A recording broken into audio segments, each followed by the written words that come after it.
At the funeral of 5 people who died from typhoid in a single night on 21st of January 1941, the camp's rabbi, Dr. Meir Beiler, quoted the following verse from the Bible. He said, Kol demei achicha tzoakim alai min ha'adama. The voice of your brother's blood cries out to me from the ground.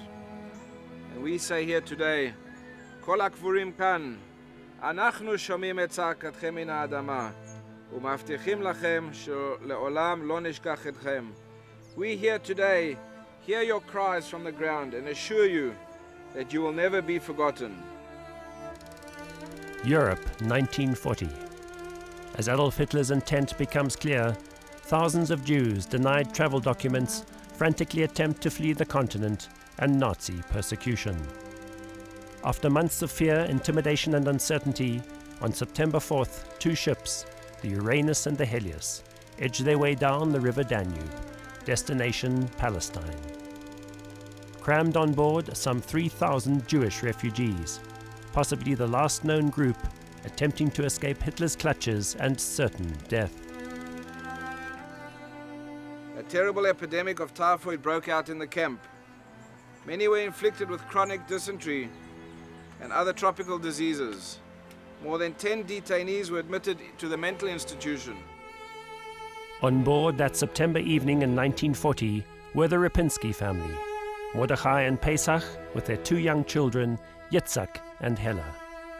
This is their story, and that of 1,581 of the refugees who left Bratislava by ship on that day.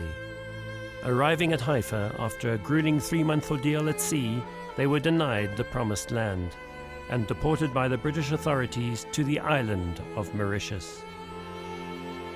Here, under harsh conditions, they were interned at BEAU BASSIN prison for some 4.5 years.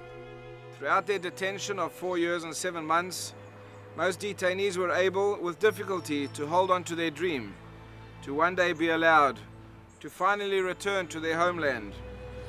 127 of their number, however, did not live to see this day. I saw a newspaper cutting that said, detainees meet again in Mauritius. And I said to my sister-in-law, Ida, this is absolutely amazing. There are survivors from Mauritius. We contacted Rabbi Silverhaft and we said, Rapynski, and, he said, well, there are 2 Rapynski graves in Mauritius. And of course, that really started the journey for us. When they arrived, her brother Yitzchak died. He was the first to die on the island, and her mother died a few weeks later. So there she was alone with her father, and then of course they were separated. Unfortunately, I only became aware after her passing away. During her life, she did not speak about it. She never mentioned anything. My father also didn't speak about it. Walking along in BEAU BASSIN too, it's these enormously oppressive dark walls, high walls. The cells are tiny. This block is Block A, where the men were kept. The ladies were kept in the most terrible conditions in metal shacks behind this prison block, and the men that were in here had no contact with their wives. Men and women were kept totally separate for a number of years. And there was even a situation where a husband passed away and his wife wasn't informed, or he had no contact with her to let her know that he was dying. The saga of the 1,581 detainees deported to Mauritius is a little-known story. There are still many questions, many secrets. On the passenger list was a Miss Skeiderberg. 70 years on, her link to the Jeffroy family of Mauritius is still unclear. For Clancy Jeff Jeffroy, the search for the truth has just begun. His late maternal grandmother's maiden name was in fact Skeiderberg. But born and raised in a traditional Catholic family in the village of BEAU BASSIN, Jeff knew nothing of the Jewish detainees that had been interned behind the prison walls. Every day he passed the cemetery on his way to work. It had never occurred to him that his grandmother might in fact have been Jewish. As a boy, I didn't know that it existed. People who leave their homes, they were doctors and all that. I mean, this is just like a prison for hard prisoners. It's terrible. And I used to pass in front of that cemetery, and I would look at the cemetery and I could see it was strange. Day in, day out, in the morning, in the evening, and not once did I stop. Had I stopped, I would definitely have said to my parents, you know, I saw that cemetery, it looks strange, and that would have been the start of finding out about the Jews and Judaism, but it was meant to be. The question was never asked. O Lord and King, art full of compassion, in whose hands are the souls of the living of the dead, receive, we beseech thee, in your loving kindness, the souls of those buried in this holy resting place, and who have been gathered unto their people.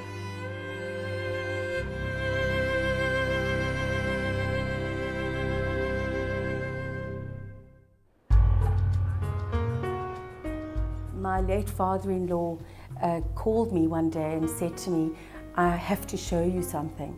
And he went to the kist in their room and unpacked the linen and took out this covered book, and he said, this is very precious.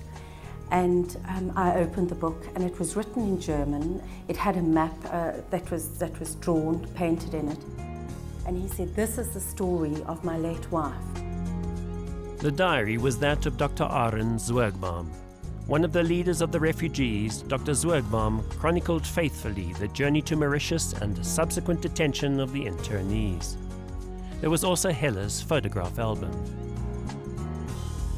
I try to think of what it must have been like for a young girl to watch people on the boat dying because of the bad conditions. There was no proper sanitation. When the people died, they were just thrown overboard.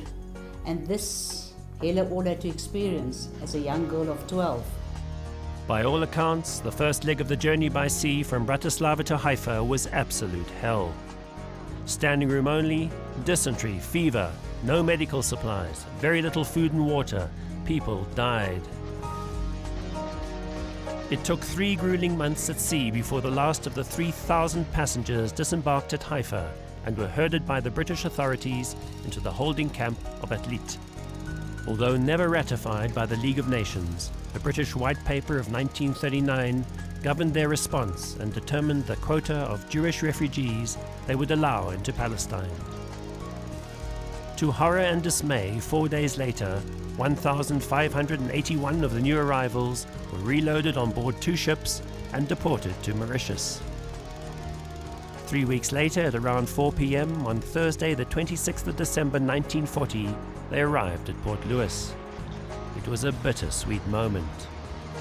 As they disembarked, gentle, welcoming gestures and compassionate faces of local Mauritians contrasted with the stern, austere countenance of the British authorities.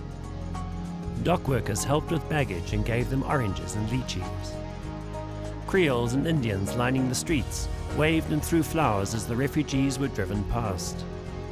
Some 4 months after fleeing their homes and certain death in Europe, the refugees arrived at their new home.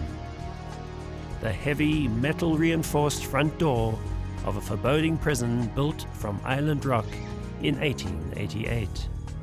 So I try to imagine what it must have been like for her in a very simplistic, childlike way to make sense of all of this. And when they finally got to Mauritius, it was the emergence of spring there, the flamboyant trees were in bloom, and it must have been really absolutely beautiful. But when they were told that they were going to a prison, it seemed so cruel because she had been separated from her father, her brother had died, her mother was very ill, and her mother died soon after they got there as well. And what it must be like to have grown up in such horrible conditions without a mother.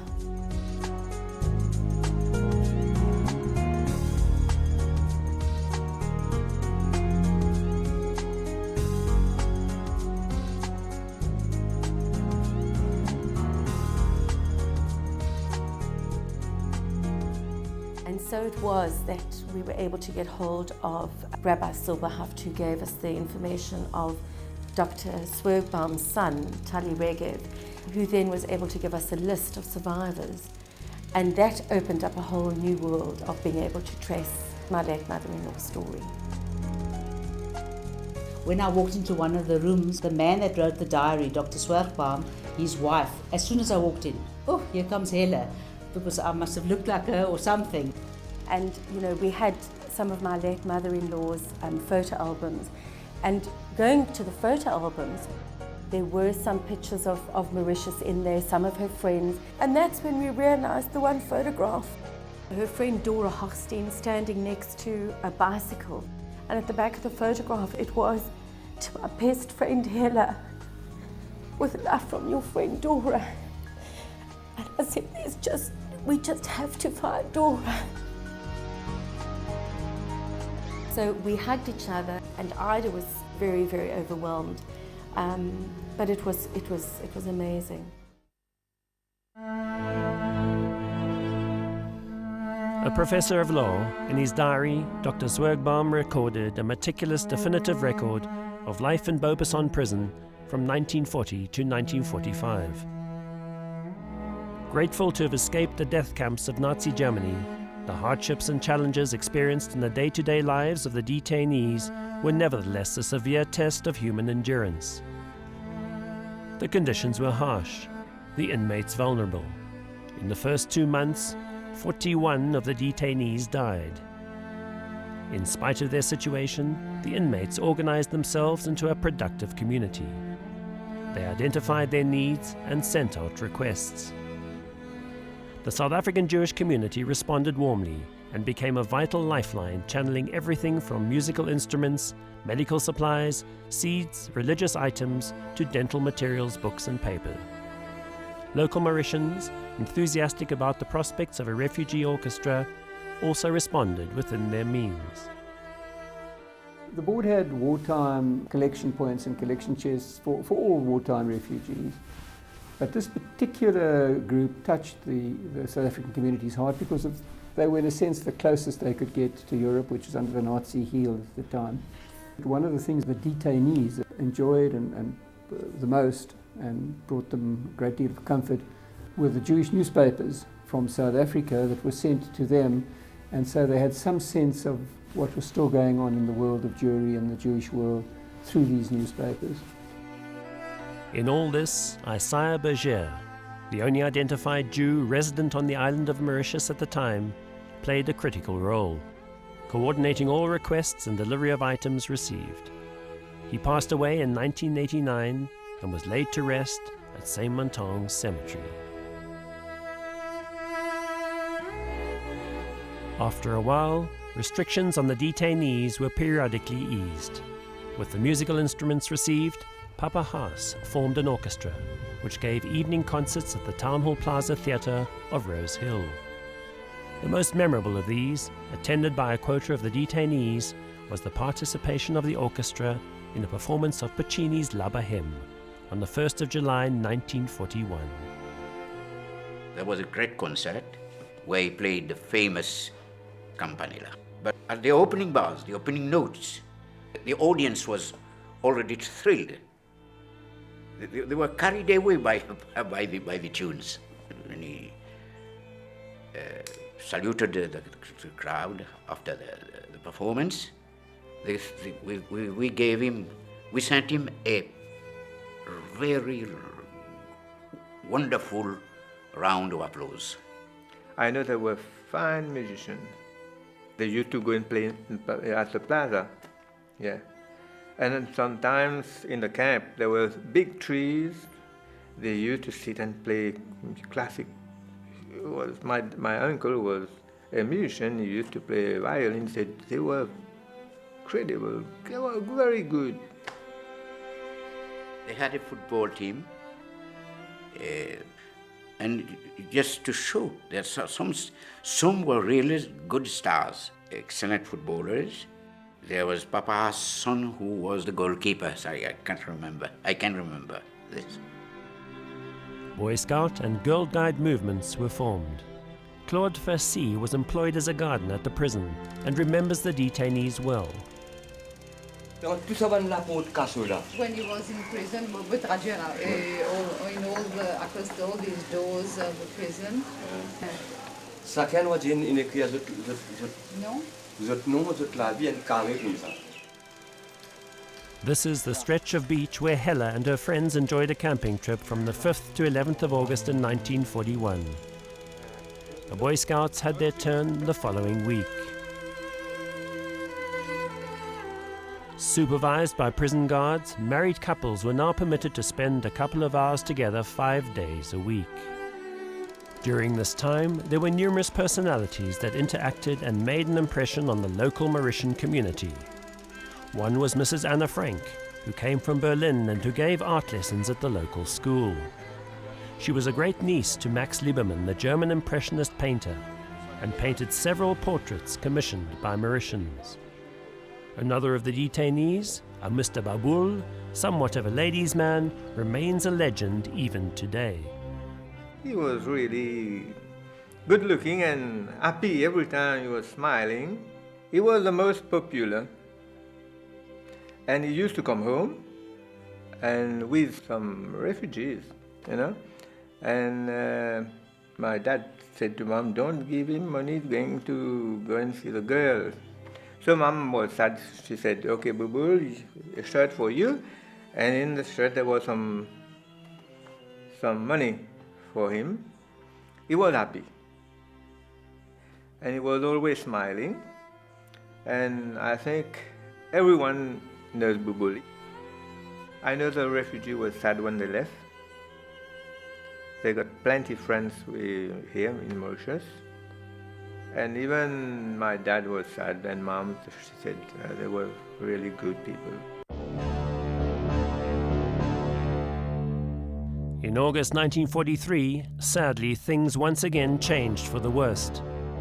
3 ships were torpedoed in isolated incidents off the Mauritian coastline. Overnight, the authorities withdrew all privileges, and for the rest of their time on the island, the detainees were restricted to their quarters at BEAU BASSIN prison. If anyone asked my mother questions, we as kids never asked questions, but if anyone else did, she never ever spoke about the war. I can understand why she kept quiet, why she didn't say anything. I think it was very distressing for her at a very impressionable time of her life when so much was happening, both to herself physically and emotionally. To make sense of all of that must have been extremely difficult. And I think that once she came to South Africa, that was really a chapter of her life that she had finished and she had closed. And she moved on. This was a new life for her.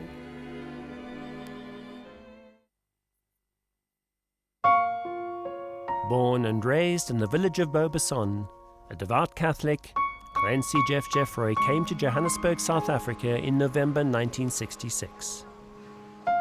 Working in insurance in 1968, Jeff met Sharon Rudy. Today they are married and have 2 children, Aviva and Simon, and 2 grandchildren, Nikita and David. Back in 1968, Sharon was a young dictaphone typist who came from an Orthodox Jewish family. None of the girls liked to type for him because they couldn't understand him. So they said to me, right, you work for the Frenchman. So I started working for the Frenchman. I was very fond of Sharon because I find someone who was stable and she knew what she wanted, etc. And I could see that this is the type of woman that I would like to be my wife. And I remember the one time when I said to Sharon nearly a year after she had joined us, I said, I think I'd like to choose you, I'd like to marry you. She said to me, you can't marry me. So you don't say that to a Frenchman. I think Napoleon said, impossible is not French. She said, I can't marry you. Why? She said, I'm Jewish. I said, you know what? I'm French, I'm aristocrat. So we laughed about it. The technicality was that he was Catholic and I was Jewish, and there was no way out. There was no way out, so eloping seemed to be the only solution. So we decided we'll go to Australia, we'll start our life together in Australia.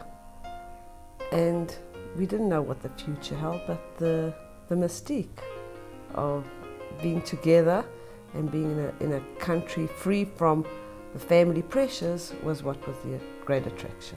I waited until she turned 21. I know that we caused pain to her parents, my in-laws, We did cause some pain to my parents, but not to the same extent. But somehow I still believe today it was a bit of a divine plan. So I turned 21. I wrote my folks the sad, sad letter. I packed my bags and I left. And that was when we went to court and we got married. And when we were in the ship, we cried like babies. It was very, very sad. For the immigrant newlyweds, arriving in a foreign country, life was not easy. A little bit tough, very hard to find acceptance. A little bit unfriendly, if I have to be honest. People were very cold. They weren't welcoming of immigrants. And we felt that. We really did feel that. It was 3 years. We hardly had any friends. We were serious. We wanted to, I wanted to convert. And we were making plans to approach the Australian BEAU with the view of moving there. We'd broken my parents' hearts. And I corresponded with my mother during the 2 years that we were away. And we decided that Australia wasn't going to be the place for us, so therefore, because we'd saved enough money, we would possibly travel the world and maybe find some other country where we would be able to settle. And when I wrote this down in a letter to my mother, she said, well, if you have enough money, why don't you come back to South Africa and you can buy your first home and you can settle down because the whole family is here. And that was the turning point for us. We then decided we would come home. We were writing nearly every month in the last year, and she was the one that then told us that we should come back. There was a condition, and the condition was that we'd now been married for 2 years and that we really didn't want any parental pressure. Way back from Australia when we were returning, we stopped in Mauritius. I was very curious. And we stopped in Mauritius and we stayed with some family of his.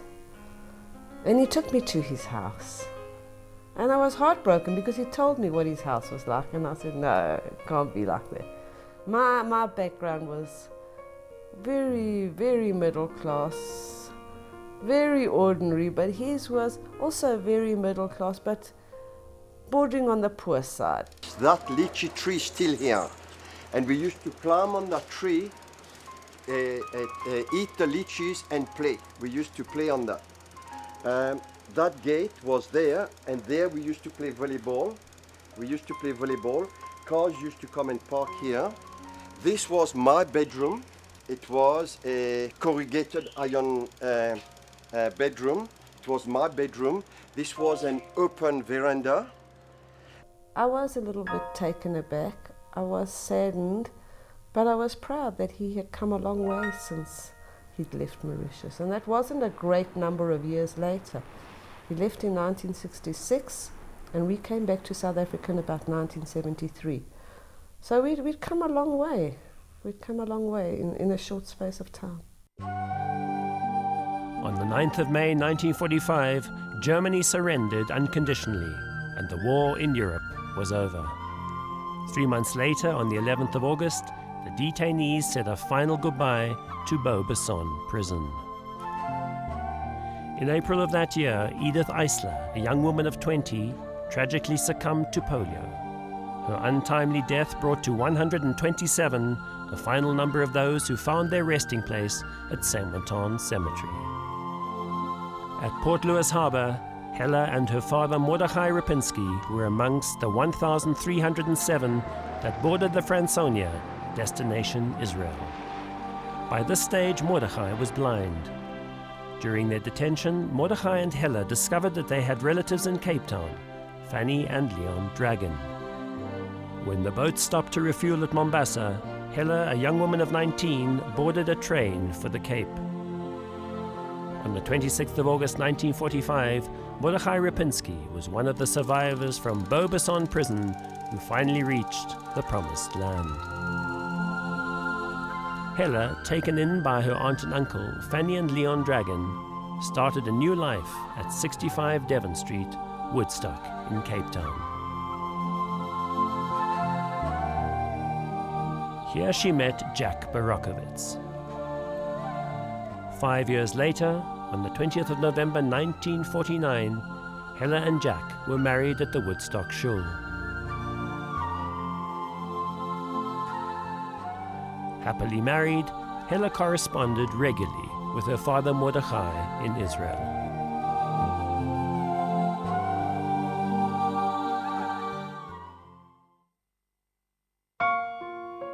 On their return to South Africa in 1977, Sharon and Jeff Jeffroy settled back in Johannesburg.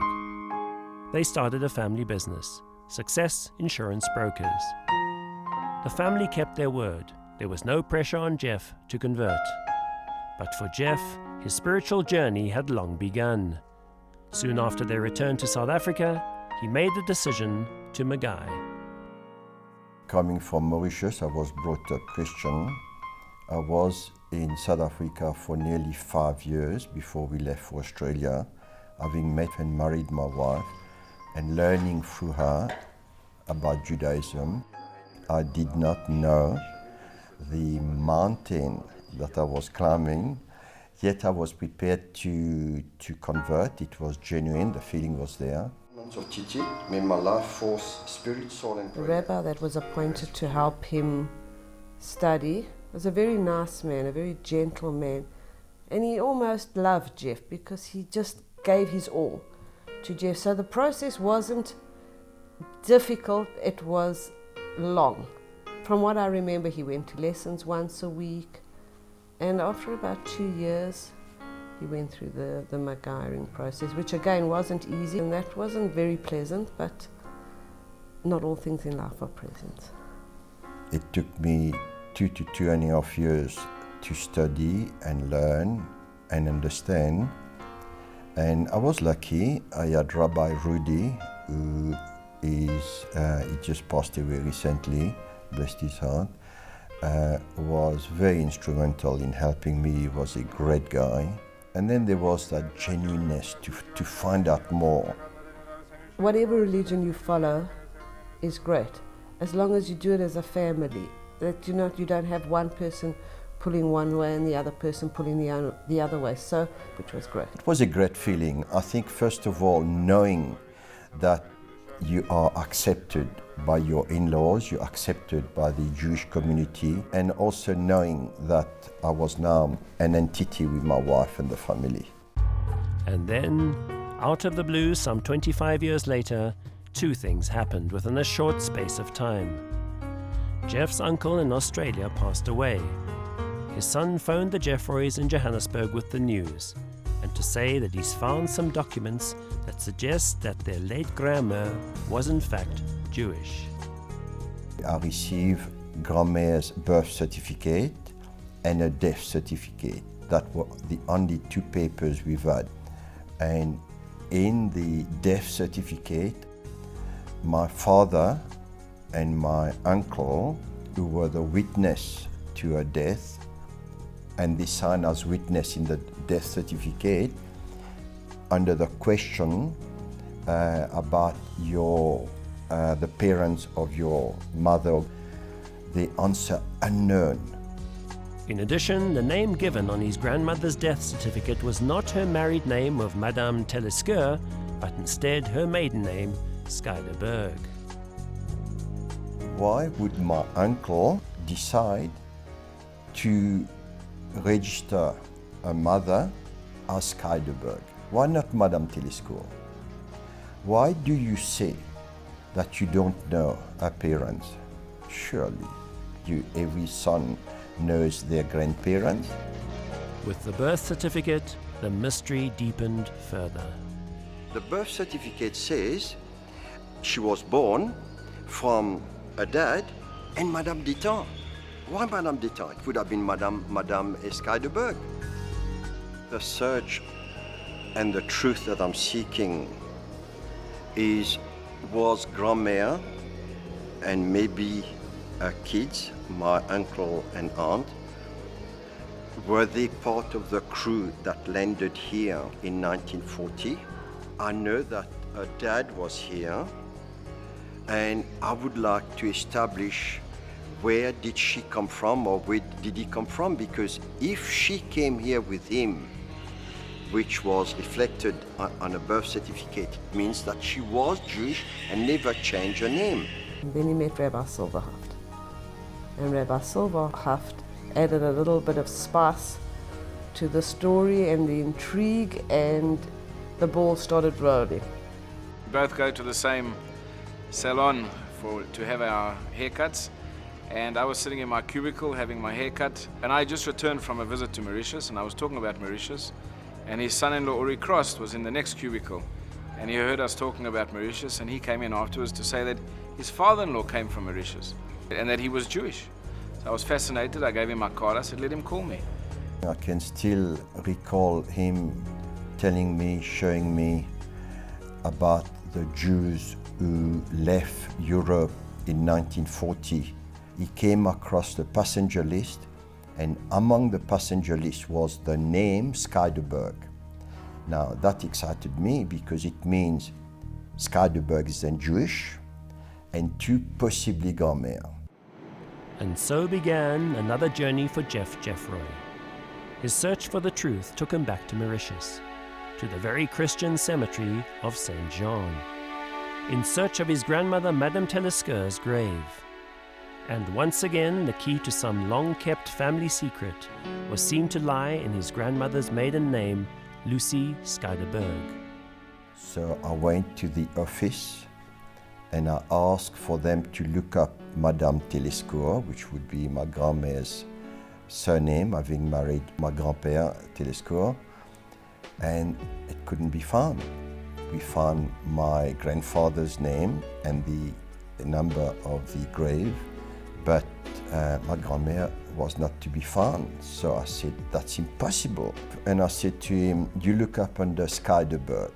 Now, you are in a cemetery where only the French aristocrat has been buried, and you say to the guy in charge, Skydeberg is about to box you. How can you expect to find that? So he says to me, there is no Skydeberg.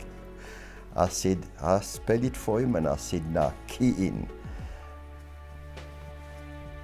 You know, what came up was the name Skydeberg.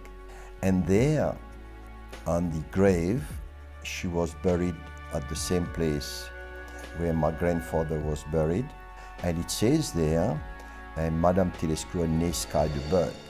But the point remains that at the records where everything is recorded, she is known and recorded as Skydeberg, not Telescoeur. This says where my grandmother was buried. She is Jewish, there's no doubt about it. And I wanted to see that. This is the first time I see it. None of them say nay whatever. But my uncle, Georges Telescoeur, the son, made a point of putting nay Lucy Skydeberg. He felt a name had to be shown. There was an attachment with my grandmother. She lived literally 15 minutes away from us. She was very casanière in the sense that she never went out, or nearly ever went out. She dressed with a long dress, and she had her hair done in a pony, exactly like a Jewish Boba. As far as my mom is concerned, a couple of things perhaps. I know that she likes to light her candles, and that's a Jewish trait. And but never ever did she ever mention to me when I married Sharon, and she knew that Sharon was Jewish, that she said to me, you know, Grandma was Jewish. It was a secret. She's the one.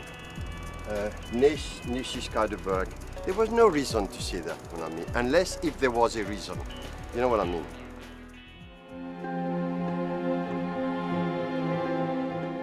Shortly after their marriage at the Woodstock Shul in November 1949, Hella and Jack Barachowitz moved to Paarl. They started a general trading store and set up home in De Villiers Street, where they had 3 children, Percy, Ida, and Isaac. It was an Orthodox Jewish neighborhood, centered on the shul just a block away. Supporting Jack and the family business, Hella nevertheless was very active in the community. My mother was very soft-spoken. She was well-liked. Our neighborhood was 90% Jewish, a lot of Jewish families, purely because the shul was just a block or two away, so it was obviously very convenient.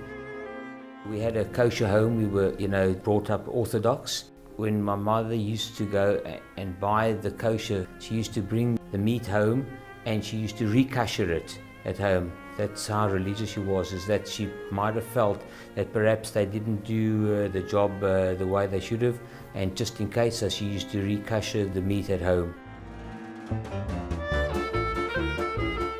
It was here at the Paul Shul that Ida, a young woman of 13, had her bat mitzvah.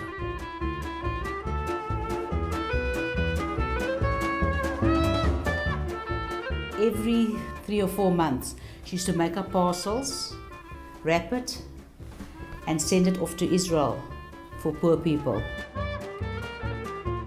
Every year, my mother used to have a brocha at Rosh Hashanah between lunchtime and the next service, and that she says because she was a survivor, so she wanted to give back.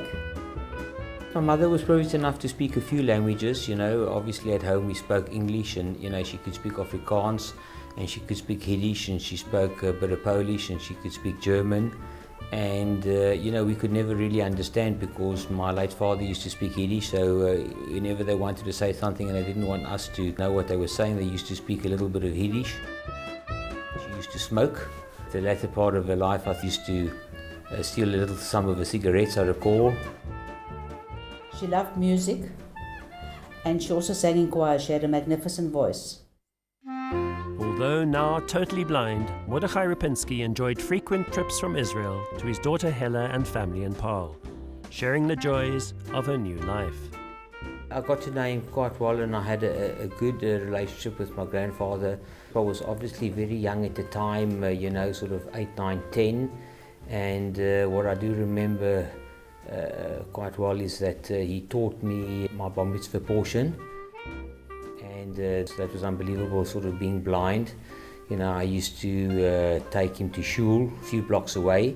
So I used to walk him down to shul every Friday and Saturday mornings and sometimes during the day. Although she never spoke about it, the 4.5 years detention in Mauritius had a noticeable impact on Hella's health in later life.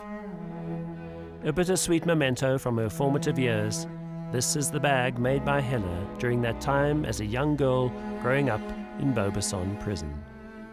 Like I said, at 43 she had a heart attack. Very slight, but it was there. And then at 48, 49 she started having strokes, and then at 50 she passed away. Hella Barakovitz passed away at age 50 on the 3rd of April 1977. Her father Mordechai had passed away in Israel 3 years before. 20 years later, at the age of 82, Jack Barakovitz passed away on the 16th of October 1997. These events brought to a close the final chapter in the life and journey of Hella Rapynski, born in Danzig on the 12th of December 1926.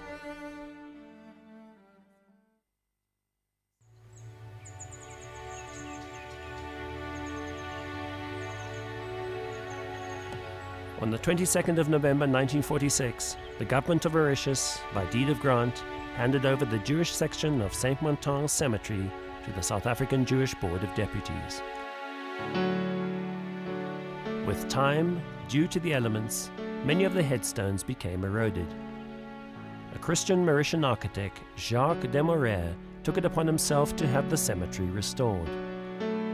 Working in liaison with the Board of Deputies, and with support from the Medin Sugar Estates, Jacques Demorère redesigned and supervised the renovation of grave sites and reconstruction of headstones. Sadly, he did not live to see the completion of the project. The rebuilt cemetery was opened in his honor 2 years after his death on the 24th of August, 1988. In 1998, Rabbi Moshe Silberhoft, in his position as spiritual leader of the African Jewish Congress, took over responsibility for the cemetery. Under his guidance, the headstones, once again eroded by the harsh Mauritian elements, were restored. This time, the 127 names were engraved in durable granite slabs in South Africa, to be cemented securely into the base of each headstone. And how I found this in the book is, do you see that there's a wedge holding up that cupboard? This book was lying under there, holding up this cupboard. Rapynski, Rapynski family. If you notice, they all received pauper funerals. This story was obviously related to the family, my Jewish family, the French family, and I personally... Returning for a visit to Mauritius, Jeff Jeffroy shares his life's journey with the Amical Maurice Israel, the local Mauritian friendship club for Jews and Gentiles alike. For Jeff, it's an emotional homecoming. And sadly, also the reason why I never asked my mother about it. The Amical Maurice Israel is a friendship society. For me, the most interesting and special thing about that, it was founded by non-Jews, and most of its members are non-Jews. Most of the members are of the Hindu, Christian or Muslim faith, and they're people who have studied in Israel and thus have an interest and a love for Israel and want to promote ties between Mauritius and Israel. And from me to you, I say, Shema Israel, Adonai Eloheinu, Adonai Echad. Guys, I hope and I believe that I will come across more info to finish the chapter. I don't need it, but I want it. Rallied by Rabbi Silberhoft, local Jews on the island have established a Jewish cultural center where the Amicale meet. Adjacent is a small shul. The land that we built the Amical Center, which contains a synagogue building on it as well, was from a direct request that I made from the president.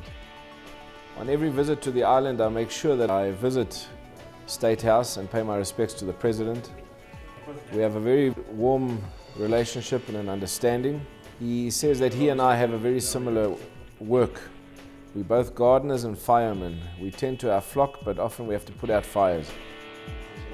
He said Mauritius is a melting pot of religion. Now that Judaism is here, it completes that. And to me, that was a beautiful way of accepting Judaism. In today's world, the island of Mauritius is a remarkable blend of multi-faith harmony. It has long been a Paradise Island destination. As part of his endeavor to keep alive the memory of those who passed away at BEAU BASSIN prison during World War II, Rabbi Silberhoft, in conjunction with Sugar Beach Resort, facilitates kosher Jewish weddings from South Africa on the island. We've had foreign weddings that have had both civil and religious ceremonies here, where they've gone to one of the local churches. We've done very large Indian weddings, both local, from the local community, and also very affluent Indians from abroad. Since you've had more of an organized Jewish community in Mauritius and regular visits from Rabbi Silberhoft, who covers this area as a kind of roaming rabbi almost, and attends to the needs of the community. So requests started coming through him mainly to say, well, could we perhaps do a Jewish wedding in Mauritius? It certainly has given us a different sense of belonging to a community and to a religion that maybe without him coming over here we would have lost. One of my goals and ambitions is to continue telling the world the story of the Jewish people that landed up in Mauritius during the Second World War. And one of the provisos, if you could say, I like to put on the couple that is getting married with their entourage is that they take time out to go and visit and pay their respects and say a prayer at this Jewish cemetery as well. It's a part of history that very, very few people know about. It's a story that that has, human spirit and such endurance and such courage as its real core.